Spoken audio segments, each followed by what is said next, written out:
Halo sahabat Mechanical Engineering, selamat berjumpa dengan Gusti Mechanical Channel. Channel ini sifatnya hanya sharing saja yang memuat materi dasar tentang Mechanical Engineering yang nantinya sahabat akan dapatkan di bangku kuliah. Harapannya semoga channel ini bermanfaat untuk para sahabat semua. Namun sebelum ke materi, dimohonkan bantuan sahabat-sahabat semua untuk melakukan subscribe, share, dan like, serta jangan lupa mengaktifkan tanda lonceng sehingga para sahabat semua akan mendapatkan notifikasi video baru dari channel ini. Pembahasan selanjutnya yang akan kita bahas di dalam perpindahan kalor konduksi yaitu adalah bab 2, di mana dalam bab 2 ini akan bercerita tentang konsep dasar dari perpindahan kalor. Ya, konsep dasar mengenai perpindahan kalor agar jelas apa itu perpindahan kalor. Nah, untuk memahami perpindahan kalor, mari kita lihat gambar ilustrasi berikut ini. Nah, mungkin kebanyakan dari kita itu sudah pernah minum kopi, ya, dan juga sudah pernah makan pisang goreng. Nah, ini makanan terlesat di dunia, pisang goreng, dan nyeruput kopi itu mengasihkan. Nah, pada saat kita mau minum kopi, tentu kita meminumnya itu tidak langsung, ya. Jadi air yang baru mendidih dituangkan ke dalam secangkir kopi, ya. Nah, kemudian langsung kita seruput, ya, tentu tidak seperti itu. Kita tunggu dulu beberapa menit agar bisa agar kopi ini mendingin, ya, agar kopi ini menjadi dingin. Begitu juga dengan pisang goreng ini. Nah, pisang goreng ini langsung dari kuali, ya, dari wajan itu diangkat, kemudian kita langsung makan. Tentu tidak seperti itu. Kita biarkan dulu keduanya ini di atas meja agar menjadi dingin. Nah, dalam kehidupan sehari-hari kita tidak begitu menghiraukan bahwa antara pisang goreng dan juga kopi, segelas kopi ini itu menandakan atau menunjukkan bahwa itu terjadi proses yang namanya perpindahan kalor. Karena kopi yang tadinya panas, kemudian kita diamkan di atas meja sekian menit, kemudian menjadi dingin. Begitu juga dengan pisang goreng. Ya, itu. Jadi itu terjadi atau peristiwa mendinginnya kopi dan pisang goreng ini itu menunjukkan bahwa terjadi yang namanya perpindahan kalor. Nah, pertanyaannya itu adalah mengapa segelas kopi atau pisang goreng itu bisa mendingin? Ya, tanda dari pisang goreng dan kopi yang mendingin itu ditandai dengan temperaturnya turun, ya, sehingga pada saat kopi itu kita seruput itu bibir kita tidak panas. Nah, untuk memahami kenapa kopi itu bisa mendingin, itu bisa dijelaskan dengan gambar berikut. Nah, ini segelas kopi. Ini diumpamakan temperaturnya 70 derajat Celcius. Dan kemudian di sini lingkungan itu temperaturnya adalah 20 derajat Celcius. Ya. Nah, karena adanya perbedaan temperatur antara kopi dengan lingkungan ini, ya, maka akan terjadi yang namanya perpindahan kalor. Ya. Nah, kalor dari kopi ini itu akan menyeberang ke lingkungan. Ya. Dari kopi ini itu kalornya akan keluar menuju lingkungan, atau kalor dari kopi ini itu akan berpindah ke lingkungan. Nah, karena terjadinya perpindahan kalor dari kopi ke lingkungan, maka lama-kelamaan ya, temperatur kopi ini itu akan menurun. Sehingga akhirnya terjadi kesetimbangan antara temperatur kopi dengan temperatur lingkungan. Nah, itulah sebabnya kenapa kopi itu bisa mendingin. Nah, kalor yang berpindah itu dari kopi ke lingkungan itu merupakan suatu bentuk energi. Ya, jadi kalor itu merupakan suatu bentuk energi. Nah, di dalam termodinamika kita pelajari bahwa interaksi energi antara sistem dengan lingkungan, nah dalam contoh yang tadi, sistem itu adalah kopi, lingkungan itu adalah lingkungan. Ya. Jadi interaksi energi itu ada dua. Ya, jadi maksudnya energi bisa masuk atau keluar dari sistem itu bentuknya itu ada dua. Ya, kita sudah pelajari di dalam termodinamika. Nah, yang pertama itu adalah kalor. Nah, yang kedua itu adalah kerja atau usaha.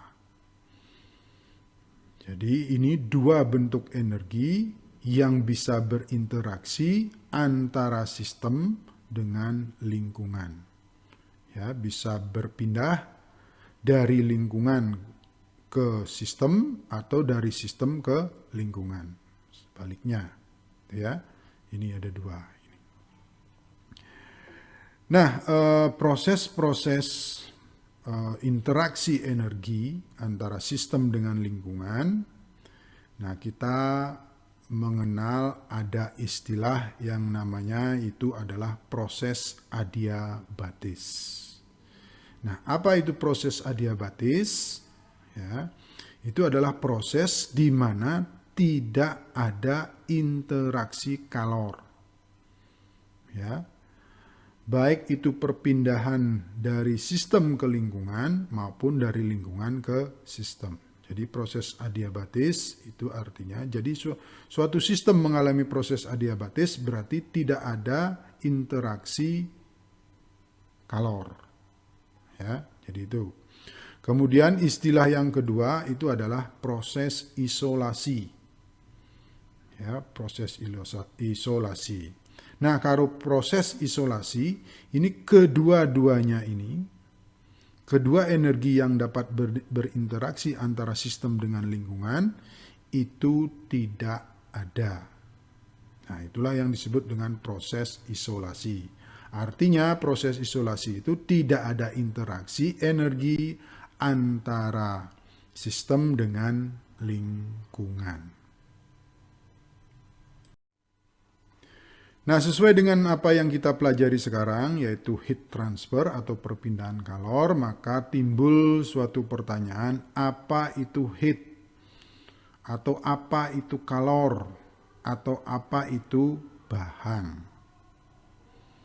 Ya, nah dalam referensi dinyatakan bahwa heat, kalor atau bahang itu adalah energi dalam peralihan akibat perbedaan temperatur. Ya, energi peralihan dalam peralihan akibat perbedaan temperatur. Jadi itu yang disebut dengan kalor atau heat atau bahang. Nah, pertanyaan berikutnya yang muncul itu adalah energi dalam peralihan. Dari definisi kalor tadi disebut bahwa kalor itu adalah energi dalam peralihan. Nah, apa yang dimaksud dengan energi dalam peralihan? Nah, untuk menjelaskannya, mari kita lihat gambar berikut. Nah, di sini ada sebuah sistem, ya, dalam hal ini adalah kentang panggang, gitu ya, kentang panggang. Nah, karena kentang ini kemudian dipanggang, ya, maka dia akan menyimpan energi atau kentang ini mempunyai energi. Nah, energinya yang di dalam kentang ini disebut dengan thermal energi. Ya, thermal energi. Nah, di sini dicontohkan besarnya adalah 2 kilojoule. Ini adalah kentang, sistemnya dibatasi dengan boundary layer yang garis putus-putus ini. Nah, di luar dari kentang ini, di luar dari garis putus-putus ini adalah lingkungan. Ya. Nah, sistem ini mempunyai thermal energi besarnya 2 kilojoule. Karena ada perbedaan temperatur antara sistem dengan lingkungan, maka ada energi dari sistem ini atau kentang ini yang keluar. Ya, yang keluar. Nah, energi yang awalnya dimiliki oleh sistem ini disebut dengan thermal energi karena dia ingin keluar atau ya karena ada perbedaan temperatur dia keluar, maka ini disebut atau berubah namanya itu menjadi heat. Ya, keluar. Ya, keluar pagar, ya, keluar pagar seperti rumah kita, keluar pagar, maka saat dia akan mau keluar itu maka energi yang tadi namanya thermal energi itu berubah namanya menjadi heat. Nah, setelah dia berada di luar, maka energinya ini itu ditangkap oleh lingkungan. Nah, lingkungan memperoleh tambahan energi sebesar 2 kilojoule. Nah, energi ini kemudian disebut lagi dengan thermal energi. Tapi thermal energi yang dimiliki oleh lingkungan. Nah, itulah yang dimaksud dengan energi dalam peralihan. Kemudian pertanyaan berikutnya itu adalah arah perpindahannya itu dari mana ke mana? Arah perpindahan kalornya tadi. Ya. Energi dalam peralihannya itu dari mana ke mana? Seperti contoh yang tadi itu dari kentang ke lingkungan. Ya, tuh. Dari kopi ke lingkungan, dari pisang goreng ke lingkungan. Nah, sesuai dengan hukum kedua termodinamika yang menyatakan bahwa suatu proses itu mempunyai arah. Ya, mempunyai arah. Jadi arahnya tertentu, ya, bukan sebaliknya, ya, tuh. Nah, arah perpindahan kalornya, ya, seperti pada contoh kopi di sini, itu arahnya adalah dari temperatur tinggi ke temperatur rendah. Jadi kalor itu mengalir dari kopi ke lingkungan, dari temperatur tinggi ke temperatur rendah. Tidak mungkin dari temperatur rendah ke temperatur tinggi. Artinya itu bertentangan dengan hukum termodinamika. Sebuah proses mempunyai arah tertentu, tidak sembarangan, bisa bolak-balik seperti itu. Ya, atau bukan bolak-balik, tapi dalam arah sebaliknya. Itu tidak mungkin. Nah, contohnya adalah di sini adalah kalor. Dia itu mengalir, ya, atau arah perpindahannya itu dari temperatur tinggi ke temperatur rendah. Tidak mungkin terjadi dari temperatur rendah ke temperatur tinggi. Jadi itu yang dimaksud dengan arah perpindahan dan hukum kedua termodinamika. Nah, selanjutnya mari kita bicara tentang kalor, yaitu mengenai notasinya. Ya, kalor itu disimbolkan dengan huruf apa? Yaitu maksud dari notasinya. Nah, di sini heat atau kalor itu atau bahan dinotasikan dengan huruf Q besar. Ya, Q besar. Nah, karena heat ini merupakan suatu energi, maka satuannya itu adalah joule.